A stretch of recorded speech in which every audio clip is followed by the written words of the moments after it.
வணக்கம். சற்று முன் வெளியான முக்கிய அறிவின்படி மேற்கு திசை காற்றின் வேக மாறுபாடு காரணமாக தமிழகத்தில் இன்று முதல் அடுத்த 5 நாட்களுக்கு பெரும்பாலான மாவட்டங்களில் கனமழை பெய்யக்கூடும் என சென்னை வானிலை ஆய்வு மையம் புதிய எச்சரிக்கை அறிவிப்பை வெளியிட்டுள்ளது. இதை பற்றிய மேலும் பள்ளி கல்லூரிகளுக்கு விடுமுறை போன்ற முக்கியமான தகவல்கள் வெளியாகியுள்ளன. வீடியோவை ஸ்கிப் பண்ணாம பாருங்க. வீடியோக்குள்ள போறதுக்கு முன்னாடி இந்த வீடியோக்கு ஒரு லைக் பட்டனை பிரஸ் பண்ணிக்கோங்க. வாங்க வீடியோக்குள்ள போகலாம். மேற்கு திசை காற்றின் வேக மாறுபாடு காரணமாக தமிழகத்தில் இன்று ஓரிரு இடங்களிலும் புதுச்சேரி மற்றும் காரைக்கால் பகுதிகளிலும் இடி மின்னலுடன் கூடிய லேசானது முதல் மிதமான மழை பெய்யக்கூடும்.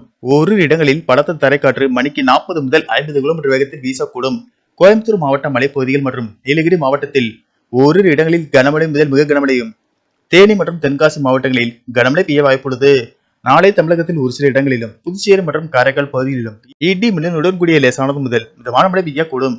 ஒரு இடங்களில் பலத்த தரைக்காற்று மணிக்கு 40 முதல் 50 கிலோமீட்டர் வேகத்தில் வீசக்கூடும். கோயம்புத்தூர் மாவட்ட மலைப்பகுதிகள் மற்றும் நீலகிரி மாவட்டத்தில் ஓரிரு இடங்களில் கனமழை முதல் மிக கனமழையும், தேனி மற்றும் தென்காசி மாவட்டங்களில் ஓரிரு இடங்களில் கனமழை பெய்ய வாய்ப்புள்ளது. ஜூன் 27 மற்றும் 28 தேதிகளில் தமிழகத்தில் ஒரு சில இடங்களிலும் புதுச்சேரி மற்றும் காரைக்கால் பகுதிகளிலும் இடி மின்னலுடன் கூடிய லேசானது முதல் மிதமான மழை பெய்யக்கூடும். ஓரிரு இடங்களில் பலத்த தரைக்காற்று மணிக்கு 40 முதல் 50 கிலோமீட்டர் வேகத்தில் வீசக்கூடும். கோயம்புத்தூர் மாவட்ட மலைப்பகுதிகள் மற்றும் நீலகிரி மாவட்டத்தில் கனமழை பெய்ய வாய்ப்புள்ளது.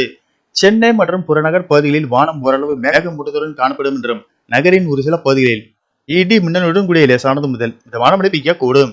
மேலும் தமிழகத்தில் நாளை நீலகிரி, கோவை, தேனி, தென்காசி ஆகிய மாவட்டங்களில் கனமழை முதல் மிக கனமழை பெய்யக்கூடும் என்பதால் மழையின் தீவிரத்தை பொறுத்து அந்தந்த மாவட்ட ஆட்சியர்கள் பள்ளி கல்லூரிகளுக்கு விடுமுறை அறிவிப்பார்கள் என்று கூறப்படுகிறது.